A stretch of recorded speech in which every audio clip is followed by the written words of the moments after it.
This is the second full day of our Sesshin on loving kindness and related immeasurable states of mind. Immeasurable meaning cannot be measured, means boundless, means beyond our comprehension in terms of how far they extend and the benefit that they bring to us and to others. This is from the Pali Canon. It is called the Metta Samsa Sutta, Discourse on the Advantages of Loving Kindness. Thus have I heard, on one occasion, the Blessed One was living near Savatthi at Jetavana at Anandapindika's monastery. Then he addressed the monks, saying, "Monks, Venerable Sir," said the monks by way of reply. The Blessed One then spoke as follows. 11 advantages are to be expected from the deliverance of the heart, also translated as release of the heart, by familiarizing oneself with thoughts of loving kindness, metta, by the cultivation of loving kindness, by constantly increasing these thoughts, by regarding loving kindness as a vehicle and also as something to be treasured, by living in conformity with these thoughts, by putting these ideas into practice, and by establishing them. What are the 11? They sleep in comfort. 2, they awaken in comfort. Remember, Kisei suggested falling asleep last night, doing loving kindness for our body, for ourselves, for others, and awakening and picking up the practice of loving kindness. 3, they have no evil dreams. 4, they are dear to human beings. 5, they are dear to non-human beings. 6, devas and gods protect them. 7, fire, poison, and sword cannot touch them. It doesn't mean that people can't be injured or even killed, but touch has a different meaning here. 8, their mind can concentrate quickly. 9, their countenance is serene. 10, they die without being confused in their mind. 11, if they fail to attain arhatship here and now, they will be reborn in a favorable world. So, meaning if for some reason we don't attain full awakening in this lifetime, then we will be reborn in a realm in which we can continue to practice. These 11 advantages are to be expected from the release of the heart by familiarizing oneself with thoughts of loving kindness, by cultivation of loving kindness, by constantly increasing these thoughts, by regarding loving kindness as a vehicle for life, what can carry us through life, and also as something to be treasured, by putting these ideas into practice and by establishing them. And then Thanissaro says, in his translation, these are the 11 benefits that can be expected for one whose awareness release through goodwill is cultivated, developed, pursued, handed the reins, and taken as a basis, given a grounding, steadied, consolidated, and well undertaken. Given the reins is interesting. It's a slightly different connotation than as a vehicle. It means that loving kindness is driving our carriage, our vehicle. And we are the ones who have the reins. Kisei mentioned that kindness is not something that we put on, and not something that we learn as a brand new way of living. It is innate to our true nature, or our awakened nature. Awakened nature is not something outside here, outside of us. It is also not something in the future. If it's something in the future, then we'll always be chasing it. If it's something outside of us, then we have to somehow grab it and stuff it inside of us. It is actually the fabric of our being, of our very being. Our life is woven out of awakened nature, born from awakened nature, woven from wisdom and compassion, the two primary elements of awakened nature. All lives, all of existence has been woven out of wisdom and compassion since forever, until forever. To rediscover it, to reawaken it is a gift, a great gift, one that we can give to ourselves and also to others.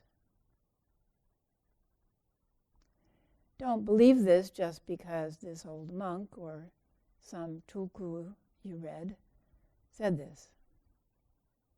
You have to investigate it for yourself. This is the essence of Zen practice. We're not handed something to believe, except we have to have enough faith in ourselves and in the practice to continue it. Investigation is the heart of our practice. Because only when we investigate and discover something for ourselves do we really, truly believe it through our own experience. Investigate it for yourself, as the Buddha said, with your own inner lamp. He said, be a lamp unto yourself. Many people misinterpret that as meaning, oh, well, I'm in charge of my practice, and what I discover is inevitably true. Not true. Unless we have access to true clarity, to the light, the luminosity of true clarity. So use your own inner lamp. Discover it. Expand its brilliance and use it to investigate for yourself. You can look at anything and ask, is there wisdom there? Is there compassion there? So look at the floor. Is there wisdom? Can you discover wisdom in this floor?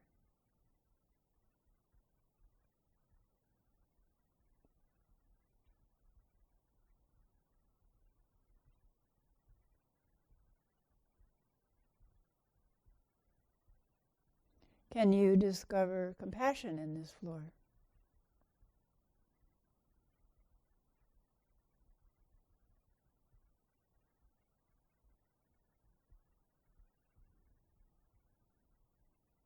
Our life has been woven out of wisdom and compassion since beginningless time. It is the foundation, it is the warp and the weft of our life. The unique pattern that we call me has been woven on the background of wisdom and compassion, woven with the threads of cause and effect. Not all of the threads of cause and effect are we in charge of.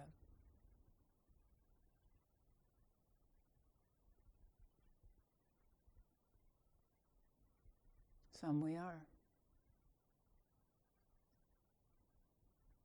So on this background, this fundamental foundation of all of our lives, wisdom and compassion, our life is woven with the threads of cause and effect.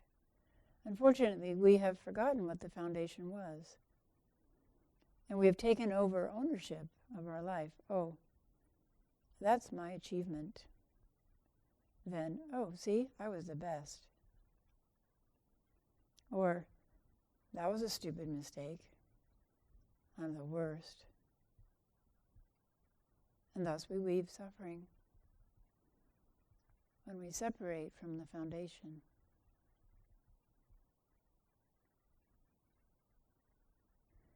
If you look at my robe, you can take anything. Look at my robe.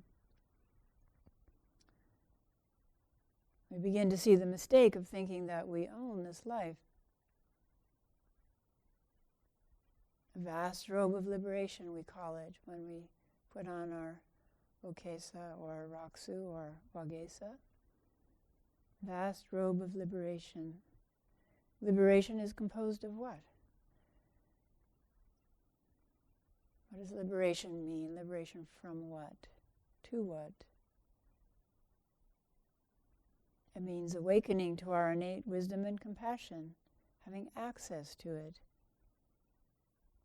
Where's the wisdom in this robe?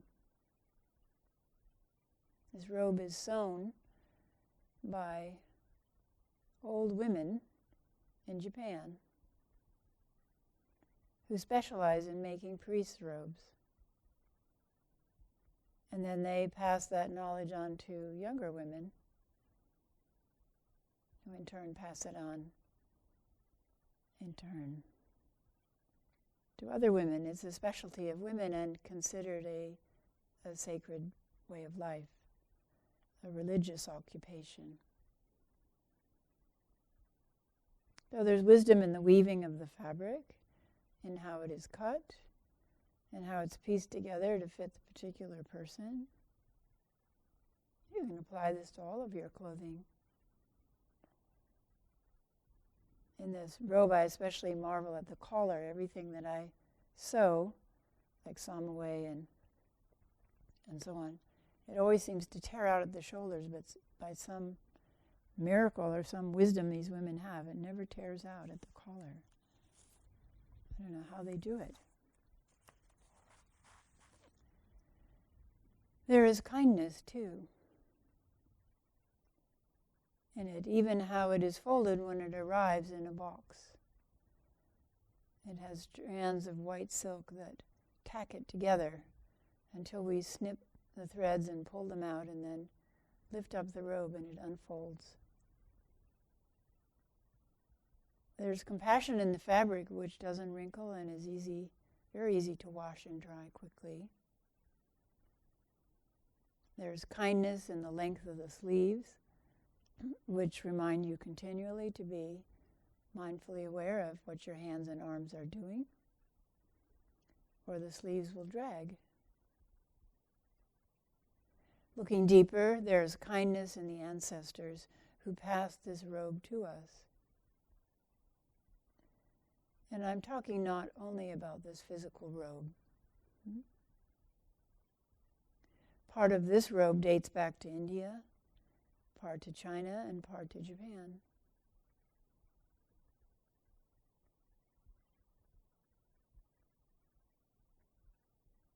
This vast robe of liberation. It's a wearable history of our practice, a reminder of returning to continuous practice. And it is the warm skin and flesh of the ancestors that protects us throughout night and day.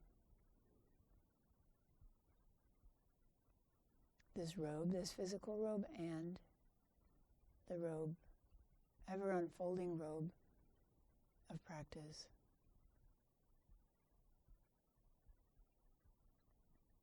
A very lovely practice you can do is to look at something, it could be anything, and see if you can discern the wisdom and compassion inherent in it, like we did with the floor.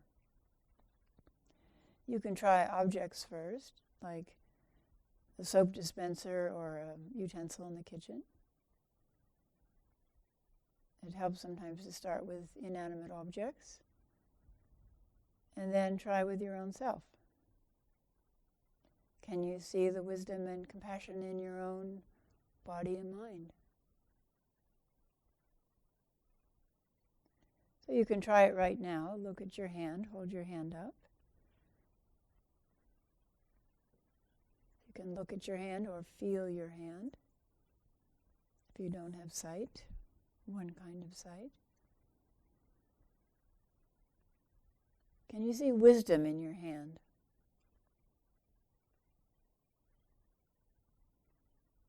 And you discern wisdom in this hand.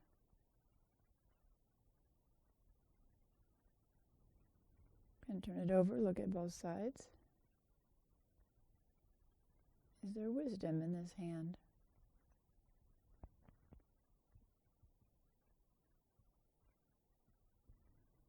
Then look, is there kindness or compassion in this hand?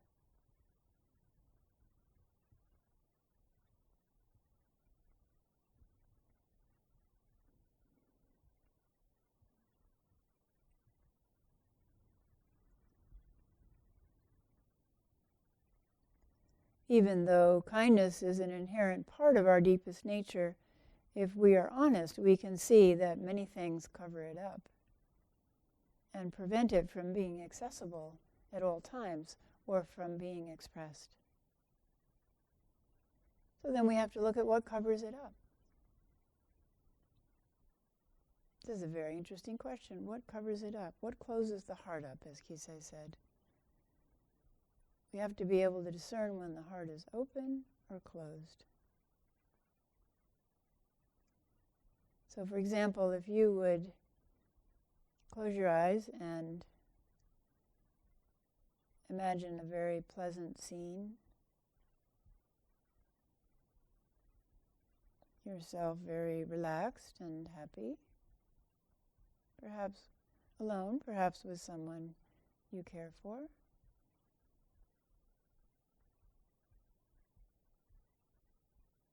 Could be falling asleep at night. Any situation where you find yourself relaxed and at ease and happy.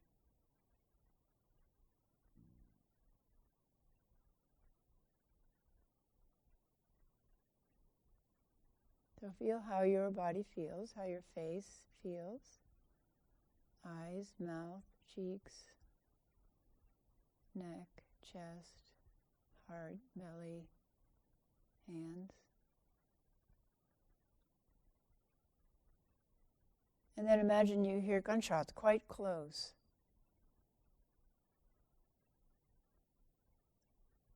And see if anything changes. If so, what?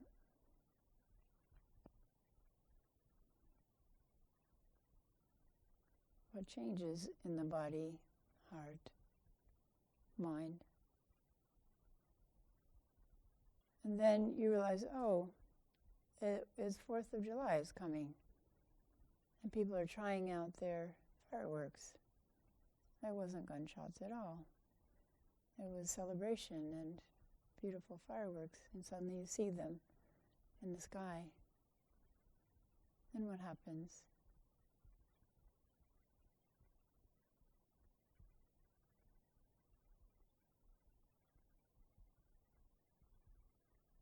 As you relax and enjoy them. So that kind of practice can help us realize the sensations or compounding aspects of body, heart, and mind that go with an open heart and with a closed heart. There's nothing wrong with a closed heart, inherently wrong with it, but we need to know when it's closed and then experiment with going through life with a closed heart or an open heart, or when is it appropriate to close our boundaries and open our boundaries.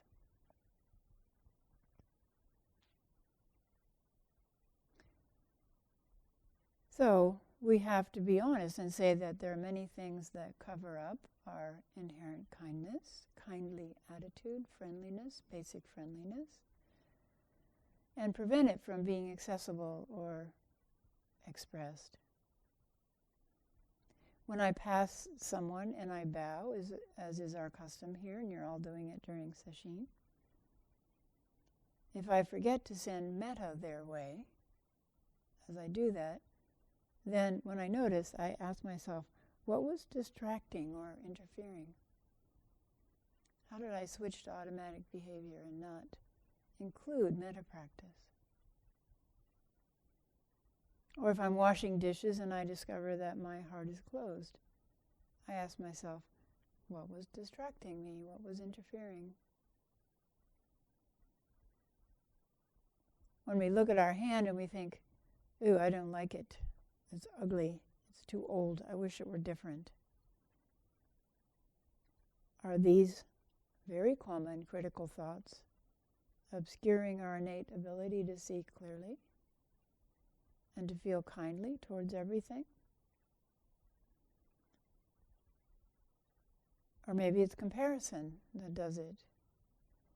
I wish I had longer fingers like my friend. You'd think it would be simple, kindness towards your own hand, but our vision is distorted.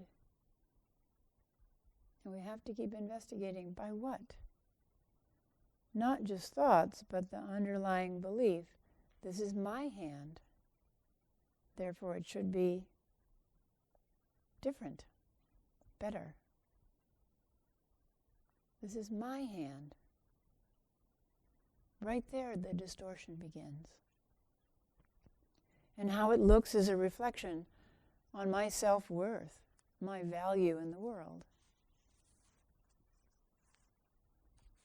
Then we're getting down to the fundamental distortion and what fundamentally blocks us from expressing, accessing the deep river of wisdom and compassion that's always flowing in our life, accessible through ourselves, through our body, heart, mind. Here's an interesting question that someone asked me a few days ago, which I've asked myself. How do I practice metta when I'm pulling weeds? You have to find the answer yourself. I have a practice that I do to bring loving kindness into pulling weeds, but what you discover works for you is more important and lasting than any answer I suggest to you. Here's another question. Is practicing loving kindness more elusive to you than practicing with the breath? If so, isn't that interesting? It's not a judgment, it's just an interesting observation. Why is that? Loving kindness practice, like absorption in the breath, starts as a concentration practice. Can we bring loving kindness, as Kisei suggested, to each step in Kinhin? When we try this, we have the incentive to stay in the room and keep investigating it, or to return quickly from the bathroom to try the one-round challenge. I love to do the one-round challenge. The one-round challenge is, can I be aware of loving kindness in each step and not lose track for one complete circle around the front row of cushions? And then once I can do that, can I do it for 2 rounds?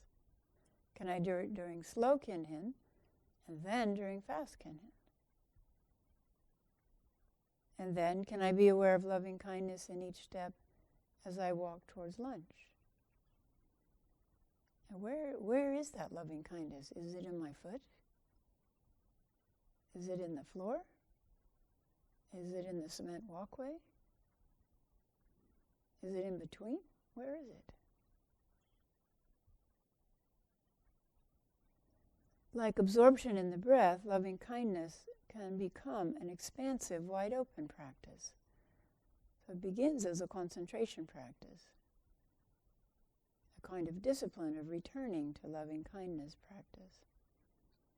But eventually it can become an expansive, wide-open practice. Once we've cultivated loving kindness, then we can spread it. I will abide, pervading 1/4, with a mind, heart, imbued with loving kindness. So we begin with what's in front of us. This is usually our field of concern, and that's about 90 degrees, which is 1/4, right? And occasionally we go, ooh, what's over there? What's over there? We expand it a few degrees, but we forget the back. So we begin with the zendo. We begin with ourselves, then the sendo. then we expand. So we expand to this quarter over here, this quarter over here, and that quarter back there. This is called geographic expansion. So loving kindness can be expanded in a number of ways, geographically. So to the compass points, or to the four quarters, and then above and below, around and everywhere. So adding above and below, and then like a great big ever-expanding bubble. To the town, to the county, to the state, to the nation, to the whole world, and beyond. It can be expanded through relationships. So we can begin with ourselves and expand to those we love, our friends, our coworkers, our family, refugees, categories of people. Anytime when you're doing a sesshin with loving kindness, or the four immeasurables, anytime someone comes into your mind, automatically do loving kindness for them.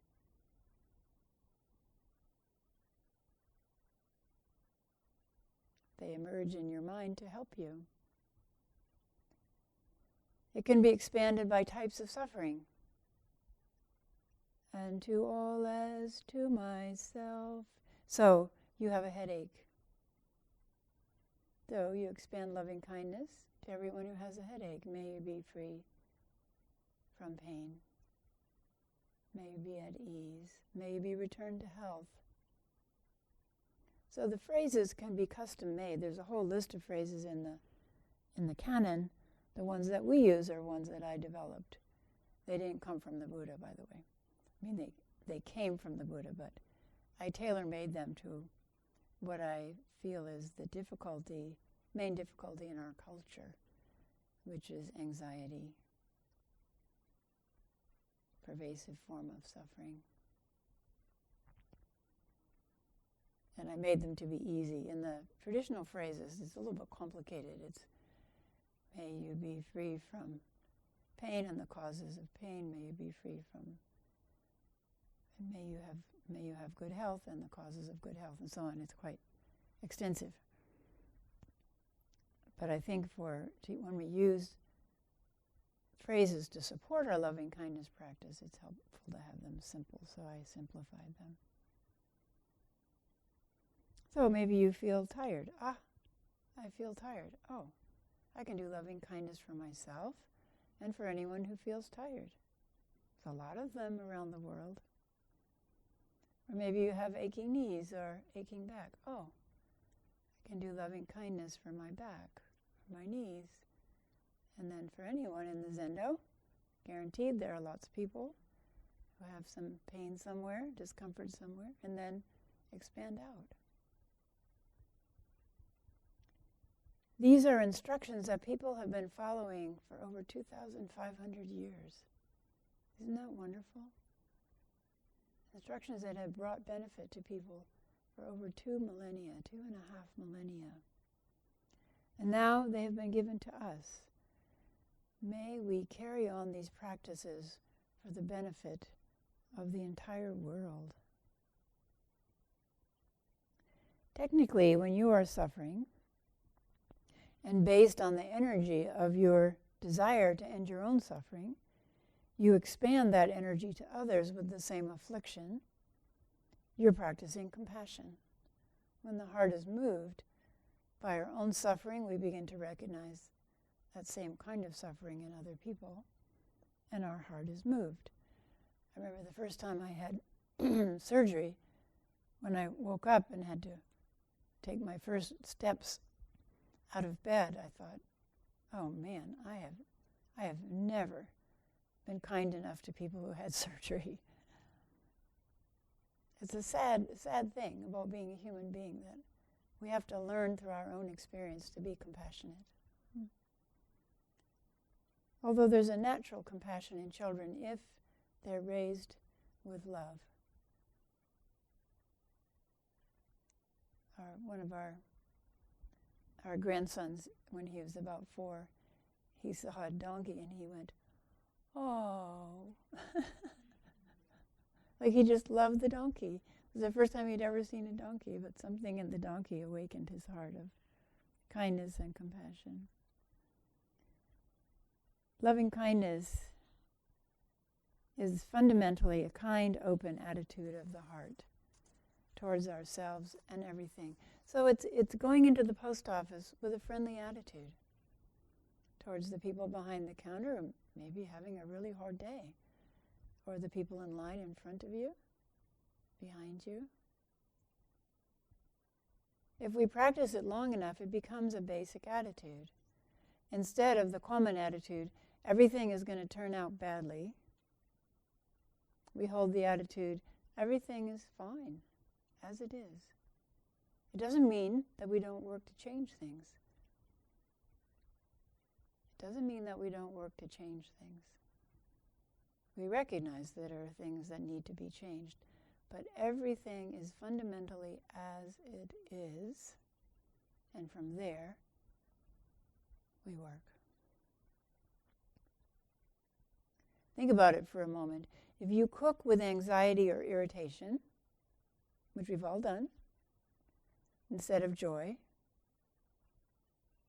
or even investigation, does it affect the food? There's no right answers for you to investigate. Does it in fact affect the food? How does it affect the process of cooking? You, the cook. Does it affect people who receive the food? We worry about organic or locally sourced, but what else goes into the food? If you garden with anxiety or irritation instead of kindness, does it affect the plants? If you draw or paint or make something out of clay or build a retreat hut, does the basic attitude have an effect? Does what we hold in our minds and our hearts as we do something, does that have an effect? Certainly it does on you. But does it affect anyone or anything else? If you think that it doesn't, that it's just confined, that our difficulties are just confined to our own private heart mind, then you have an underlying belief that we are all separate. And I don't think anybody in this room truly holds that belief that we are all separate. But we often act as if we are.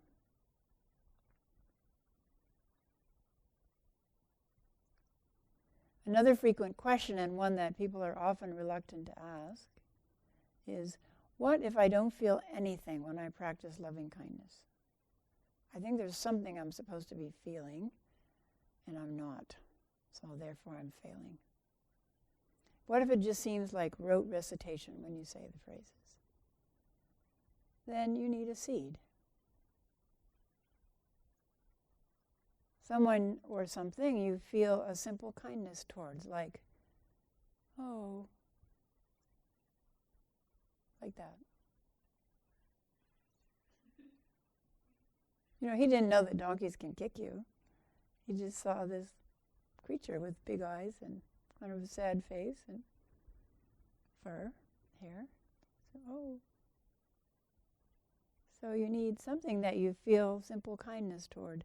The Dalai Lama used a puppy when he was being taught loving kindness practice. Puppies and babies are easier in general until they poop on your bed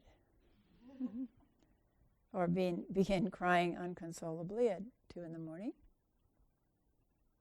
Can you find a seed? Can you find someone or something you feel warmly towards? Can you do that now? Can you conjure them up in your mind as happy and relaxed?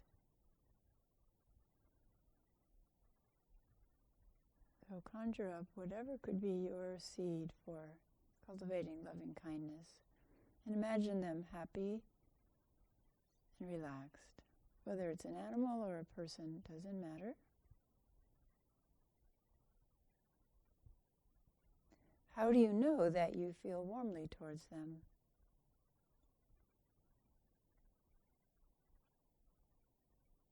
Is there some change in your body? Maybe in your eyes, your face, your mouth, your chest, your heart, your belly, your hands.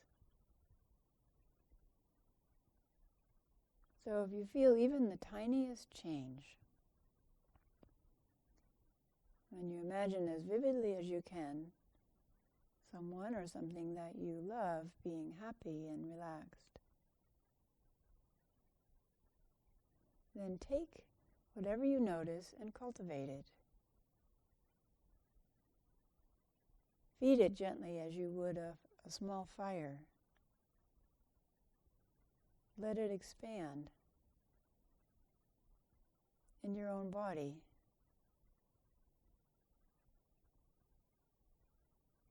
Quite gently.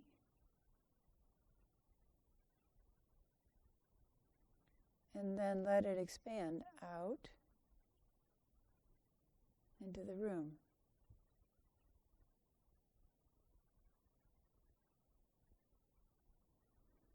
See if you can hold that field steady.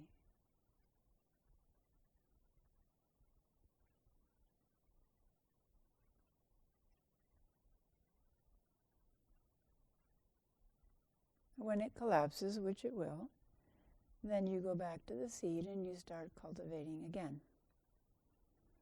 So often in the first few days, if you haven't done a loving kindness session before, in the first few days you might say, "Whoa, I don't feel anything." That's fine. But keep looking, keep checking in the body. Is there some change when you're practicing loving kindness, especially when you bring someone into the field that you simply feel kindly towards? It could even be the nice postmistress and mistresses at the post office in Klatskanai. They were very kind. Loving kindness means a fallback position of basic friendliness.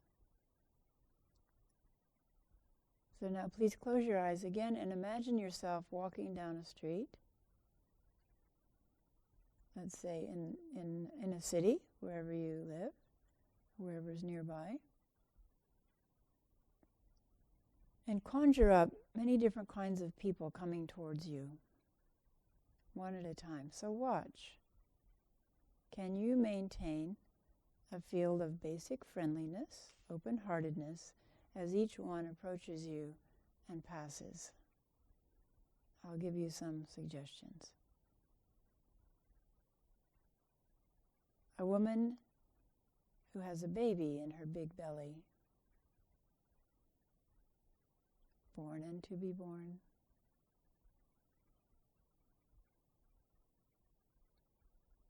A tall, erect soldier in uniform.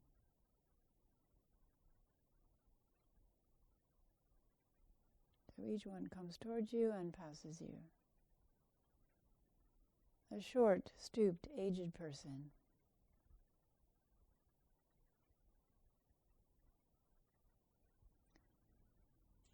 Donald Trump.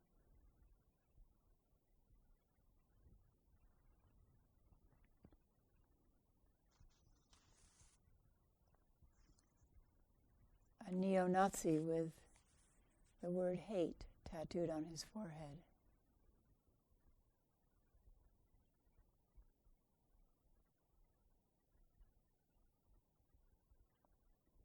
A homeless person who's asking for money.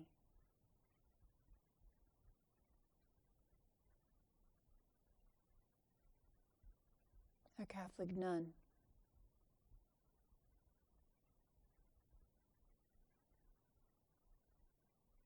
A man in a suit and tie carrying a briefcase and walking quickly.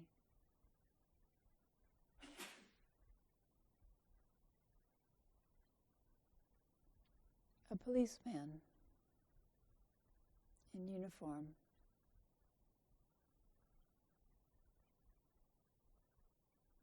A policewoman in uniform.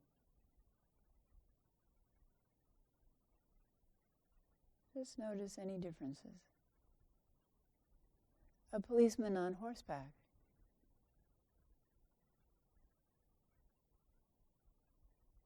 Notice any differences. A child running ahead of the parent. Someone who looks frightening to you.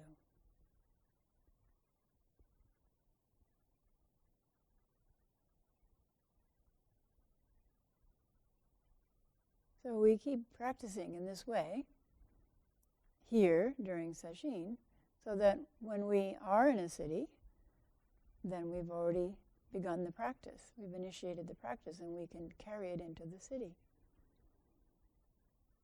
So for each one, you notice what happens. Notice what happens to the field of loving kindness. Does it change? Does it waver? Does it flare up like a flame and then die down? Loving kindness is the antidote to anger. Its near enemy is romantic love, saccharine love, clinging love. Compassion is a very similar experience, but it's triggered by becoming aware of suffering. So loving kindness is basic, kindly, friendly attitude. And compassion is triggered when we become aware of suffering in ourselves or other people. So again, close your eyes and put yourself on that street. Walking down the street.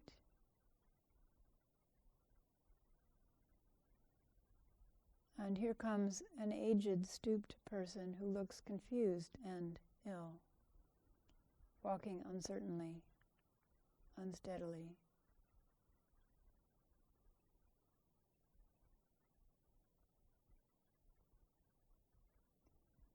Now a tired-looking, heavily pregnant woman who is carrying both a toddler and a heavy bag of groceries.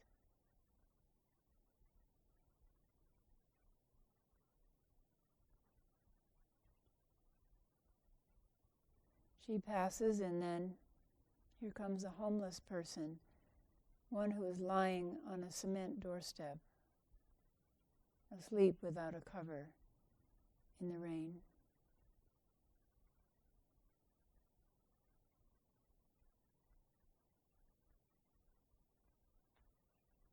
And then you see a man in a suit and tie, sitting on a park bench, weeping.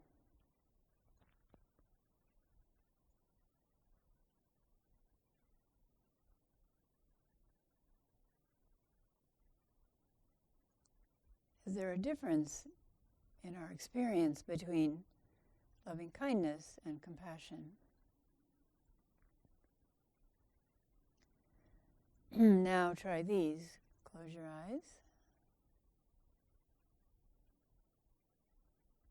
As you walk down the street, you encounter a policeman who is entering a house where someone is screaming, "He's got a gun!"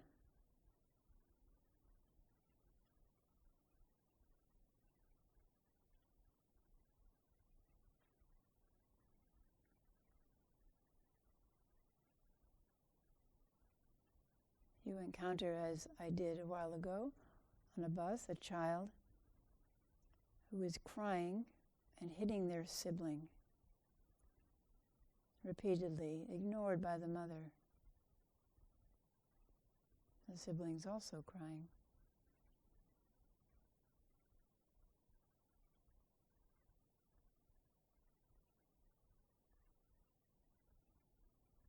Back on the street, you encounter a person who's yelling at the homeless person to get the F off their effing steps. What happens to the field of loving kindness and compassion? Is there any change? What causes it?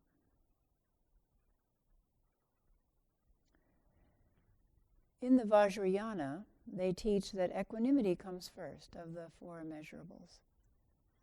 Interesting, huh? They say that to practice loving kindness, compassion, or sympathetic joy, we must have a balanced attitude towards everything. In my experience, that's a tall order to start with equanimity. In my experience, they actually go together. The four immeasurables all cooperate. A certain amount of equanimity is necessary to practice loving kindness, and that's what we were just testing. To practice loving kindness and compassion evenly, you have to have a certain amount of equanimity. And practicing loving kindness and compassion consistently helps us cultivate equanimity. Practicing consistently requires time, blocks of time, when we are not interrupted, as in Sesshin. So we practice in this very easy setting to have the practice instantly available in the hard times. Thomas Merton said, who was a Catholic monk but also practiced Zen, "It is in deep solitude that I find the gentleness with which I can truly love my brothers," because he was surrounded by brothers.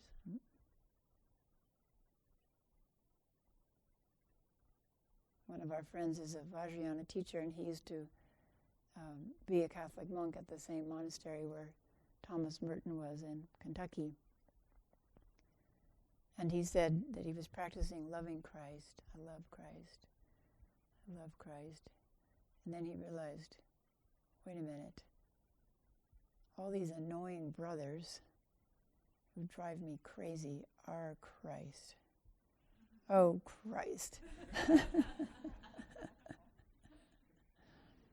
So back to Thomas Merton, same monastery. It is in deep solitude that I find the gentleness with which I can truly love my brothers.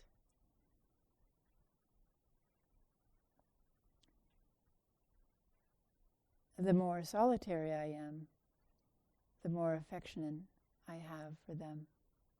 Solitude and silence teach me to love others for what they are, not for what they say. To love others, including ourselves, for what we are, for exactly what we are. So please continue your practice of loving kindness and compassion. And please remember that anxiety is not love. Anxiety for someone may arise out of love, but it is not love. Turn anxiety back to its source, back to love, and give that gift to yourself and others. If you're anxious about yourself, if you're worried about yourself, turn it back to love for yourself. If it helps in focusing as you're doing loving kindness practice, use the supporting phrases. You don't have to stick to the ones that I made up. Use whatever arises in your mind. Say there's an individual you're concerned about, or a news story, or an unpleasant body sensation.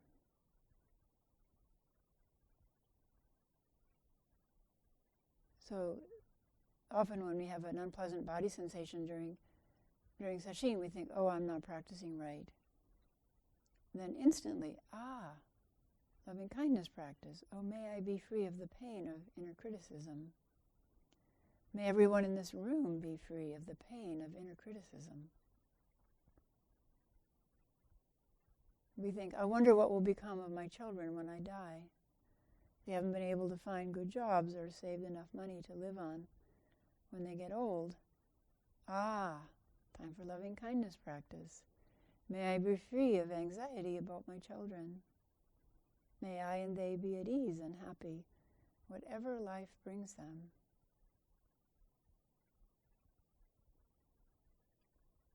Maybe a picture of your sibling arises in your mind immediately.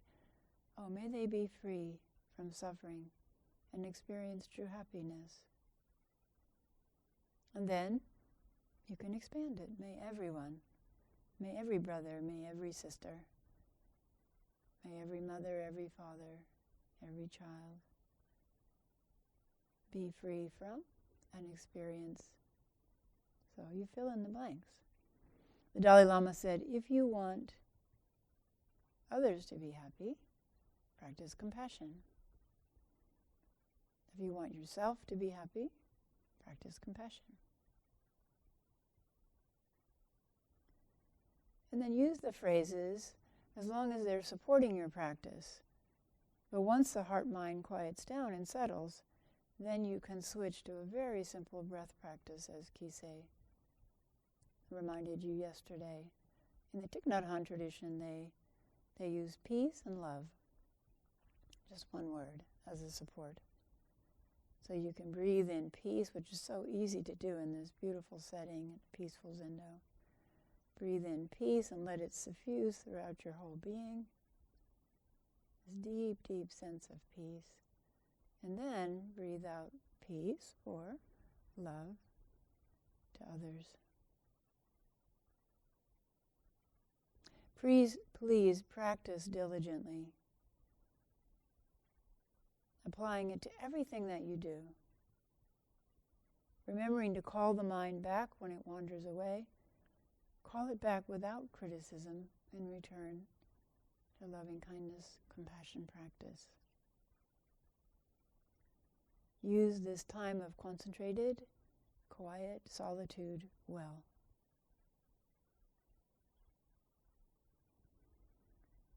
This afternoon and this evening we're going to begin meeting in groups.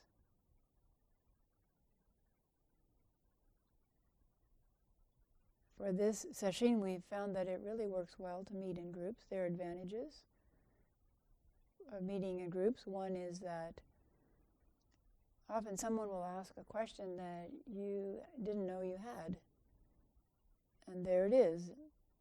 And you get to hear the answer. Also, the response from the teacher. Sometimes when you've asked the question and there's a response from the teacher or a suggestion about practice from the teacher, sometimes we're sort of defended against it when it comes directly to us.